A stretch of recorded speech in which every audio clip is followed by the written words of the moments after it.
হাজারে আসওয়াদ। হাজার মানে পাথর আর আসওয়াদ মানে কালো। কালো পাথর, এই পাথরে নাকি চুমা খাইলে সারা জীবনের গুনাহগাতা সব মাফ হয়ে যায়। আস্তাগফিরুল্লাহ, নাউজুবিল্লাহি মিন জালিক। আবার এই কথাগুলো ওয়াহাবিদের ইতিহাসে এবং আজগবি শরীফ, এজমা কিয়াস, ফিকহ উসুল, ইমাম মাযহাব প্রত্যেকের বইতে এই আজগবি শরীফে লেখা আছে। আর আজগবি শরীফ কল্পনা শরীফ, ওদের বইয়ের নাম কি? আজগবি শরীফ আর কল্পনা শরীফ। কল্পনা শরীফের নাম এজমা কিয়াস আর আজগবি শরীফের নাম জাল হাদিস। এইটার মধ্যে বিস্তারিত লেখা আছে। কিন্তু এই আজগবি শরীফের কথা আসলে যে সম্পূর্ণ বানোয়াট, মিথ্যা এবং একাত্মবাদের ইবাদতের জন্য এগুলো বানানো হয়েছে, এটা ওমর উসমানের কারসাজিতে মুয়াবিয়ানি যাতে তৈরি করে। তো এই হাজারে আসওয়াদ নিয়ে আজকে আমি কথাগুলো বলবো। যে হাজারে আসওয়াদ, এতে চুমা খাইলে যদি সমস্ত জিন্দেগির গুনাহ মাফ হয়ে যায়, তাহলে হাজারে আসওয়াদ ভাঙ্গে টুকরা টুকরা হয়েছে, বাকি টুকরা যদি কেউ নিয়ে ঘরের মধ্যে রেখে দেয়, তাহলে সে ঘর কী হবে? ওই ঘরে যেটা জন্ম নেবে ওটাই তো জান্নাতে বেরিয়ে যাবে। তাই হিন্দু হোক, খ্রিস্টান হোক, বৌদ্ধ হোক, নাসারা হোক, কোনো সমস্যা নাই।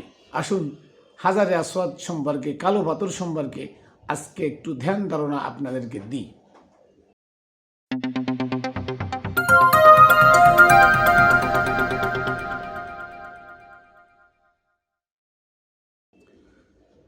বিসমিল্লাহির রহমানির রহিম। আলহামদুলিল্লাহি রাব্বিল আলামিন, ওয়াসসালাতু ওয়াসসালামু আলা সাইয়্যিদিল মুরসালিন ওয়া আলিহি আজমাইন। প্রিয় বন্ধুরা, দেশে দূরে যারা যেখানেই আছেন, সকলকে জানাই খাতুনে জান্নাত টিভি ইউটিউব চ্যানেল ও ফেসবুক পেজের পক্ষ থেকে আমি মাইনুল কবির শুভেচ্ছা ও অভিনন্দন। বন্ধুরা, আপনারা জানেন যে আমি আপনাদের সামনে অজানা তথ্যগুলো নিয়মিত আনি, কোরআনের দলিল দিয়ে, নালি ইতিহাস দিয়ে। কিন্তু আজকে এমন একটা অজানা তথ্য আপনাদের সামনে আমি তুলে ধরব, যেটা একমাত্র তারিখের তাবারির কিছু অংশে আছে, হিট্টিতে আছে, আর কোনো ইতিহাসে শুরুর থেকে শেষ পর্যন্ত নাই। সব ইতিহাসে ইব্রাহিম আলাইহিস সালাম পর্যন্ত গিয়ে থামছে, ইব্রাহিমের ওদিকে যায় না। সেটা জিনিসটা কি? সে জিনিসটা হলো হাজারে আসওয়াদ, কালো পাথর। কাবা ঘরের পূর্ব কর্নারে একটা কালো পাথর লাগানো আছে। এই পাথর আল বেদায়া আর নিহায়া, এমনি কাসির লেখছে আল বেদায়া আর নিহায়াতে একরকম, তারপরে রাহিকুল মাখতুমে একরকম, ওই যে আপনার বিষাদ সিন্ধুতে একরকম, ইসলামের ইতিহাসে একরকম, মোহাম্মদ ইসলামের জীবনীতে একরকম, আজগবি শরীফে একরকম, কল্পনা শরীফে একরকম। মানে এর কোনো শেষ নাই। এক একজন এক এক রকম মন্তব্য করেছে। আসলে কি জানেন, মিথ্যার বহুরূপ হয়, সত্য রূপ হয় একটা। সবসময় মনে করবেন, মিথ্যার বহুরূপ হয়, সত্য রূপ হয় একটা। একটা লোককে খুন করছে, আপনি স্বচক্ষে দেখলেন, ধারে থেকে দেখলেন। আপনাকে যদি 1000 বার জিজ্ঞেস করা হয় ওর গায়ে কী ছিল, আপনি বললেন সবুজ একটা শার্ট ছিল, সাদা একটা লুঙ্গি ছিল, স্বচক্ষে দেখছেন, এবং একটা ছুরি দিয়ে, এতটুকু একটা ছুরি দিয়ে আঘাত করেছে, মারছে। যদি আপনি না দেখে থাকতেন, তাহলে যদি আপনাকে বলা হইতো যে ভাই ওর গায়ে কী ছিল, আপনি একবার করবেন লাল শার্ট ছিল আর কালো প্যান্ট ছিল। আসলে ছিল সবুজ শার্ট, সাদা লুঙ্গি। তাহলে বোঝা গেল। আবার যদি জিজ্ঞেস করা, আপনি ভালো করে কন লালটা না সবুজটা ছিল, আবার করবেন সবুজটা ছিল। তার মানে মিথ্যার রূপ হয় বহুরূপ, সত্যের রূপ হয় এক রূপ। তাই সত্য জিনিসটার রূপ একটা থাকে। কিন্তু এই আজগবি শরীফ, কল্পনা শরীফ, তারপরে এই যে ইতিহাস যারাই লিখছে, এরা সব একত্ববাদের ইবাদতের জন্য হাজারে আসওয়াদ নিয়ে লিখছে। এই কারণে যে এর মূল কাহিনী, মূল ঘটনা যদি জানাজানি হয়ে যায়, তাহলে একত্ববাদের ইবাদত শেষ হয়ে যাবে, সবাই রাসূলের আনুগত্যের মধ্যে লিপ্ত হয়ে যাবে। কিরাম? আসুন সব ইতিহাসে, সব ইতিহাসে এর শেষ নিয়ে ঢুকাইছে কোথায়? হযরত ইব্রাহিম আলাইহিস সালাম পর্যন্ত। যে হাজারে আসওয়াদ, ইব্রাহিম আর ইসমাইল যখন কাবাঘর করে, তখন এই কালো পাথরটা তারাই, যে হযরত ইব্রাহিম আর ইসমাইল আলাইহিস সালাম যখন এই কাবাঘর নির্মাণ করে, তখন এই পাথরটা তারাই আনছিল।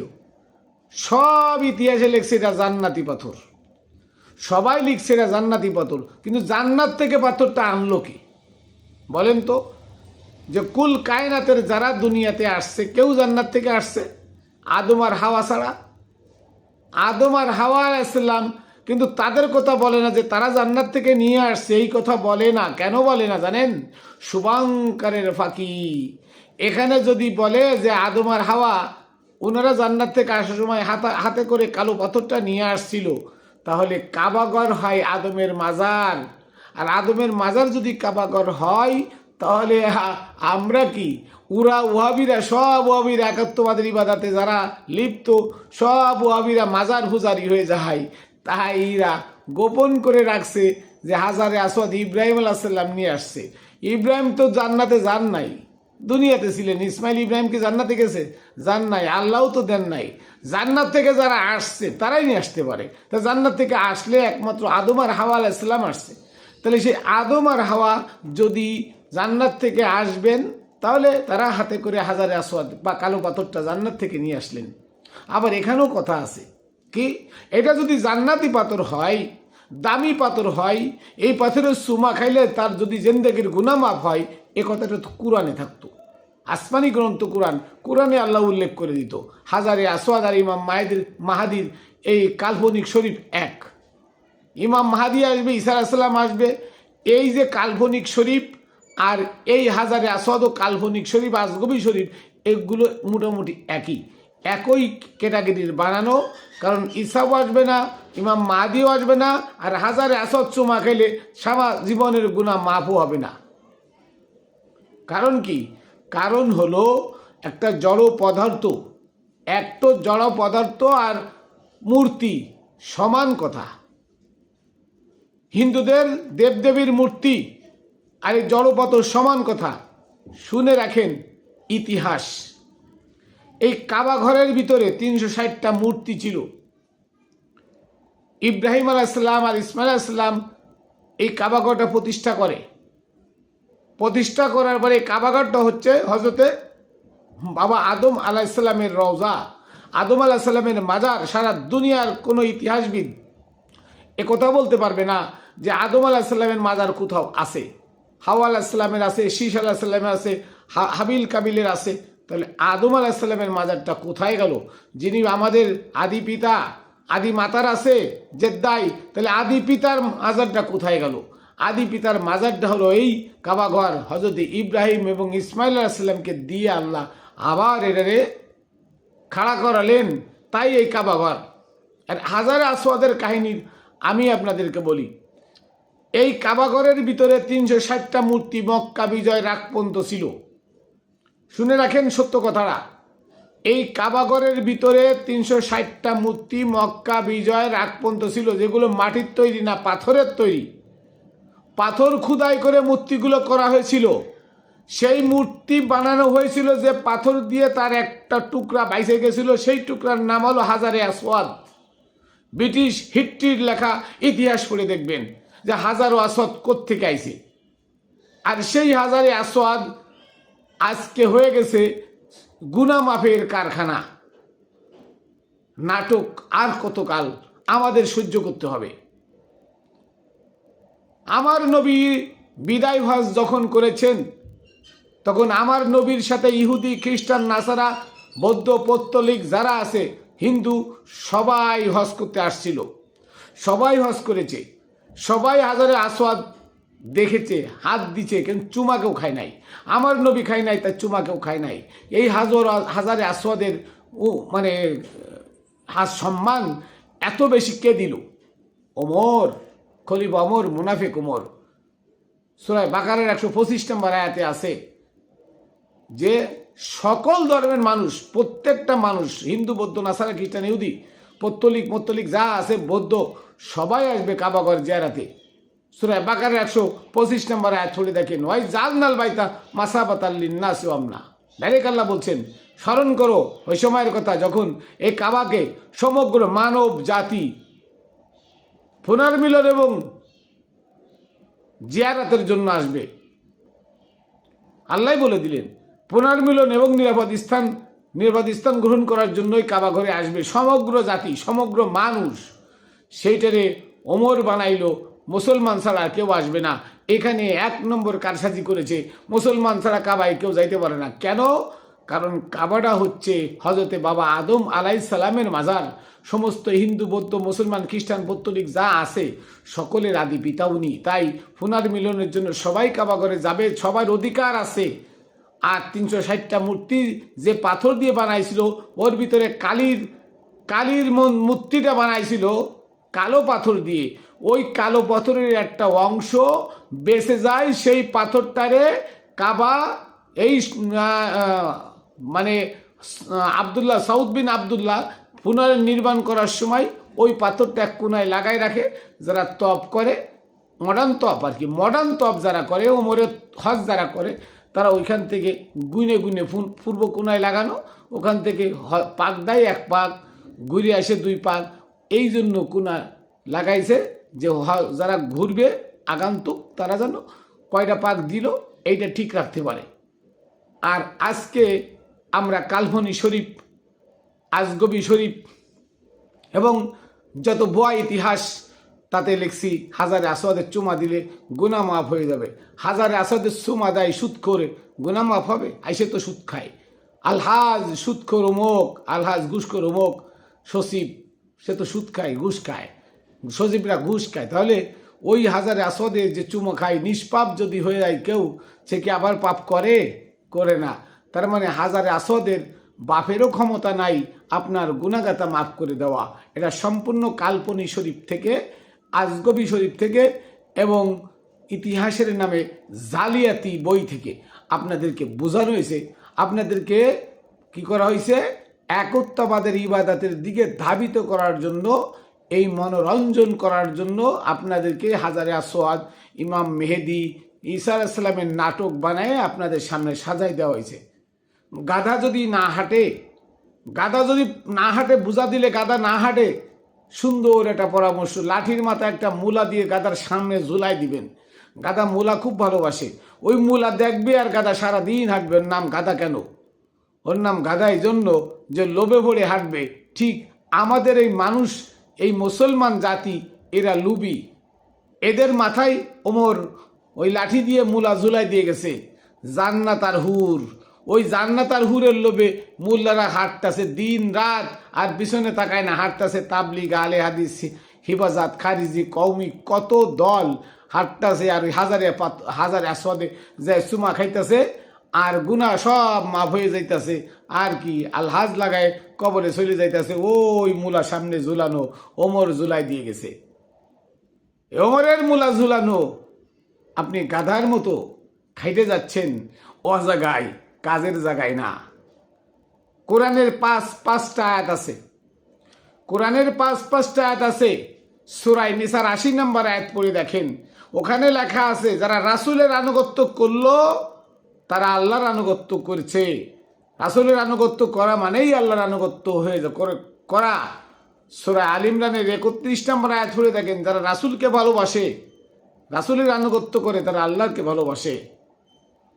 সূরা নিসার 59 নম্বর আয়াত সেখানে আছে, রাসূলকে ভালোবাসলে আল্লাহকে ভালোবাসা হয়।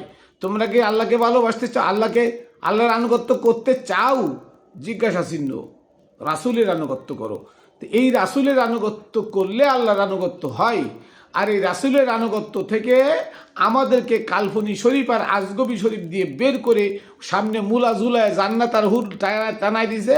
আমরা জান্নাতের আর হুরের লাগে দৌড়ইতাছি, আর টাকা ভাঙ্গে ওই যে কালো পাথর আছে, কালী মূর্তির অবশিষ্ট পাথরটা, সেই পাথরটায় যে চুমা খেয়ে গুনাহ মাফ করে দিতেছি। সৌদিয়ানরা আঙ্গুল ফুলে কলা গাছ হইতেছে। কারণ কোটি কোটি টাকা বাংলাদেশ থেকে আমরা প্রত্যেক বছর 1.5 লাখ 2 লাখ মানুষ বাংলাদেশ থেকে হজ করতে যায়, 4 লাখ 5 লাখ টাকা খরচা করে। এই টাকা সব সৌদিতে হোটেল ভাড়া, খাওয়া থাকা, কুরবানি সব ওখানে দিচ্ছে। তার মানে সৌদি আঙ্গুল ফুলে কলা গাছ হইতেছে, আর আমার দেশের লোক না খায় মরতেছে। একজন হজ করে আইছে, তার বাড়ির পাশের লোক না খায় মরে। মানে কুরবানি থেকে কুরবানি পর্যন্ত 1 টুকরা মাংস সে পায় না, কিনে খাইতে পারে না। কিনে খাবে সে তৌফিক তার নাই, অথচ তাকে 1 টুকরা মাংস কিনে দেয় না। রোগ শোকে মরছে, হাজি সাহেব তার একটা খবরও নেয় না, প্রতিবেশীর খবরও নেয় না। অথচ কোরআনে বলছে যে তুমি প্রতিবেশীর খবর নাও, তুমি প্রতিবেশীকে সৎকা দাও। আপনারা কি সৎকা দেন? সৎকা দেন না, জাকাত দেন। জাকাত হলো 2.5% ওমরের বানানো, ওটা জাকাত না, ওটা হলো ফাজলেমি। অরিজিনাল সৎকা, সৎকা সৎকা হলো খুমুস। খুমুস আপনার বছরের খায়ে খরচে যা থাকবে তার 1/5 সৎকা, এটা খুমুস। 6টা খাতে 60টা খাতে এই খুমুস দান করতে বলছে। সেটা না বলে আপনি এই টাকার উপরে টাকা জোগায় নিয়ে যে হজ করে আসতেছেন, মূলো জুলানো আছে সামনে, ওই মূলো জান্নাত আর হুরের লোভে যে হজ করে আইসে বড় পাঞ্জাবি একটা গায়ে মানে মাথায় পাগড়ি মাগড়ি দিয়ে ফাঁসক্ত যে সেজদা মারতেছেন। আরে যে কয়টা সেজদা দিতেছেন সেই কয়টা সেজদাই আপনি সেটা করতেছেন কেন? কারণ সেদিন আদম আলাইহিস সালামকে আল্লাহ যখন তৈরি করে বলেছিলেন, কলাল মালাইকাতু জুদুলি আদম, হে ফেরেশতারা আদমকে সিজদা দাও। ফাসাজাদু ইল্লা ইবলিস, সকলে সিজদা দিল আদমকে, ইবলিস দিল না। তাহলে রাসূলের আনুগত্য ওখান থেকে শুরু হয়, আর একত্ববাদের আনুগত্য ওখান থেকে শুরু হয়। ইবলিস করেছিল একত্ববাদের আনুগত্য, তাই সে লানত প্রাপ্ত, আর ফেরেশতারা করেছিল রাসূলের আনুগত্য, তাই তারা মুক্তিপ্রাপ্ত। সেদিন ইবলিসের যে কিচ্ছা কাহিনী ছিল একত্ববাদের ইবাদত, সে বিশ্বাস করেছিল আল্লাহ ছাড়া কারোর কাছে মাথা নত করবো না। আর আল্লাহ বলছে যে রাসূলের আনুগত্য করলে আমার আনুগত্য হবে, রাসূলের আনুগত্য করো, ইবলিস অস্বীকার করেছিল। আজকে যারা মসজিদ বানায় রাসূলের আনুগত্যকে অস্বীকার করে আজকে একত্ববাদের আনুগত্য করছেন, ও তারাই শয়তান, তারাই ইবলিস, তারাই হজে যায়, তারাই যে হাজার আসওয়াদ চুমা খায়, তারাই জান্নাত আর হুরের লোভে ওই মূলা দেখে সামনে দৌড়ায়। তাহলে বোঝা গেল হাজারে আসওয়াদ কালী মূর্তি বানানোর পরে অবশিষ্ট যে পাথরটা ছিল সেই পাথরটার নাম হলো হাজারে আসওয়াদ, কালো পাথর। আর আপনারা জানেন কালী কিন্তু কালো, কুসকুসে কালো বানায়, দেখছেন কালীর চেহারাটা কুসকুসে। কালীকে বানাইছিল কাবাঘরের মধ্যে 360টা মূর্তির মধ্যে কালী ছিল। কালী, মহাদেব, গণেশ, কৃষ্ণ, রাধা, এগুলো ছিল। সে কালীর মূর্তি বানানোর পরে পাথরটা ছিল, ওই পাথরের নাম দেওয়া হয়েছে হাজারে আসওয়াদ, কালো পাথর।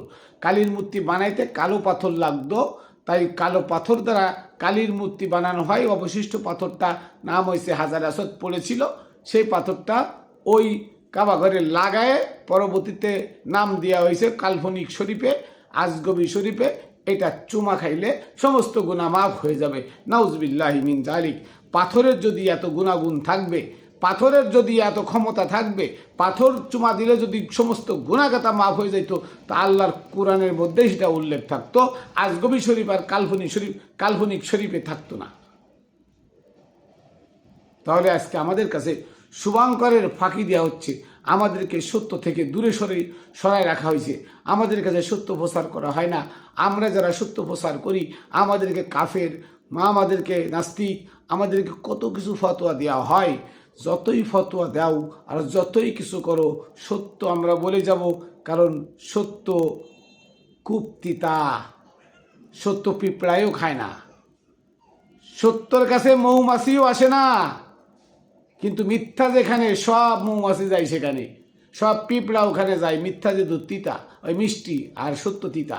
তাই হাজারে আসওয়াদ সম্পর্কে আমার কথা হলো, এই হাজারে আসওয়াদ কোনো জান্নাতি পাথর নয়। এটা হচ্ছে ইব্রাহিম ইসলাম কাবাঘর নির্মাণের অনেক পরে, যখন আরবরা এই কাবাঘরকে পৌত্তলিক বা মূর্তি পূজার ঘর হিসেবে তৈরি করে এবং তার ভিতরে 360টা মূর্তি বানায়, তখন কালী মূর্তির যে অবশিষ্ট পাথরটা থাকে কালো পাথর, ওই কালো পাথরটার নামই হাজারে আসওয়াদ, কালো পাথর। এই কালো পাথর এখন হয়েছে জান্নাতি পাথর এবং চুমা খাইলে সব পাপ মাফ হয়ে যায়। এটা সম্পূর্ণ বিশ্বাস করা শিরিক, কুফুরি। এবং এইটা আমল করে যারা চুমা খায়, যারা ওই নিঃশ্বাসে ওই বিশ্বাসে, তারা সব জাহান্নামী। একটা লোকও তার ইমানদার না, কারণ একত্ববাদের ইবাদত করলে সে শয়তান। একত্ববাদের ইবাদতের যে বিশ্বাসী সে শয়তান, সে ইবলিস। আমার কথা না, কোরআনের কথা। আল্লাহ বলছে রাসূলের আনুগত্য করলে আমার আনুগত্য হয়ে যায়। তা রাসূলের আনুগত্য করলে যদি আল্লাহর আনুগত্য হয়ে যায়, তা তুমি আল্লাহর আনুগত্য ফাইলে কোথায়? দেখাও আল্লাহর আনুগত্য কোথায় আছে। পারবে না তাকাইতে, কারণ শুভঙ্করের ফাঁকি থেকে গেছে এখানে। উসমান 3টা আয়াতে জিজ্ঞাসা চিহ্ন উঠাই দিয়ে ওয়াও লাগায় আল্লাহর আনুগত্য রসুলের আনুগত্য আলাদা করে ফেলাইছে, কিন্তু 2টা আয়াতে উঠা দিয়ে পারে নাই। ওই 2টা আয়াতের সাথে সাংঘর্ষিক 3টা আয়াতের আপনি কি করে মিলাবেন বলেন?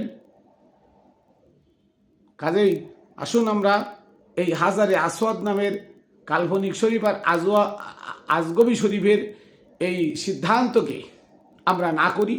এই সিদ্ধান্তকে লাথি মেরে ফেলে দিয়ে হাজারে আসওয়াদকে আর কখনো চুমা দেব না। যাবো কাবা ঘর দেখতে, ওটা আদম আলাইহিস সালামের রোজা। আদম আলাইহিস সালামের রোজা আমাদের জিয়ারত করা উচিত, কারণ উনি আমাদের আদি পিতা। তো আদি পিতার এই রোজাটা আমাদের জিয়ারত করা আবশ্যকীয়, হ্যাঁ, এবং আমাদের যাওয়া উচিত। ওখানে গেলে আদম আলাইহিস সালামের স্মৃতির কথা মনে পড়বে। আদম আলাইহিস সালাম আমাদের যে আদি পিতা, তাকে স্মরণ করা আমাদের অপরিহার্য কর্তব্য। সেখানে গেলে নিজের কিছু ভুল ত্রুটি আমাদের নজরে আসবে, সেগুলো শুধরানো যাবে, এবং মদিনায় নবীর রওজা, নবীর কাছে গেলে আত্মতৃপ্তি হবে। এই জন্য আমরা যাব। কিন্তু হাজারে আসওয়াদের চুমা খাইলে সব গুনাহ মাফ হয়ে যাবে, এই আজগবি শরীফ আর কাল্পনিক শরীফের এই কথা কখনো বিশ্বাস করবেন না। যে বিশ্বাস করে তার ঈমান থাকে না, কারণ সেই একত্ববাদের ইবাদতের মধ্যে সামিল হয়ে যায়। আর একত্ববাদের ইবাদতের জন্যই হাজারে আসওয়াদের মর্যাদা এমন বাড়ানো হয়েছে, অথচ এটা কালী মন্দিরের কালী মূর্তির অবশিষ্ট, মূর্তি বানানোর পরে অবশিষ্ট টুকরাটা। যাই হোক, আমি আপনার এই দলিলটা পাইছি ব্রিটিশ হিস্ট্রির ইতিহাস থেকে, আপনারা সংগ্রহ করে পড়ে দেখবেন। যাই হোক, অনেক কথা বললাম। হাজারে আসওয়াদ সম্পর্কে আপনাদের ধ্যান ধারণা হলো। হাজারে আসওয়াদ সম্পূর্ণ বানোয়াট কাল্পনিক শরীফ এবং আজগবি শরীফ দ্বারা এটা আমাদেরকে ভুল পথে পরিচালিত করা হচ্ছে। এই আজগবি শরীফ আর কাল্পনিক শরীফ আগুন দিয়ে ফোড়ায় দেন, হাজারে আসওয়াদ উড়ে যাক, হাজারে আসওয়াদ যাতে না থাকে। যাই হোক, সব কিছু অপরিহার্য কর্তব্য কোরআন ছাড়া ত্যাগ করা। আমরা আসলে কোরআনকে আঁকড়ে ধরি, কোরআনকে পাথেয় হিসেবে, কোরআন গাইডলাইন হিসেবে আঁকড়ে ধরি, তাহলে আমরা পথভ্রষ্ট হব না। এই কোরআনই আমাদের বাঁচাতে পারে, কোরআনই আমাদের হিফাজত করতে পারে, কোরআনই আমাদের সুপথ প্রাপ্ত করতে পারে। তো আমরা সবাই মিলে কোরআনকে প্রাধান্য দিব, আজগবি শরীফ, কাল্পনিক শরীফ এগুলো লাথি মেরে ফেলে দিব। তো যাই হোক, আমি আমার কথা এখানে শেষ করছি। আমি আবার সালাম কদমবুসি প্রেরণ করি পাক পাঞ্জাতনের পাক দরবারে, সমস্ত অলিয়া উলিয়া কাউস কুতুব, মনি ঋষি, গুরু ঠাকুর যারা আছে তাদের পাক দরবারে। আমার দয়াল মানিক চাঁদ শামাদ্দাজিল্লুল আলিয়া আমার দয়ালের পাক চরণে রেখে এখানে শেষ করছি। জয় গুরু। আবার দেখা হবে অন্য ভিডিওতে।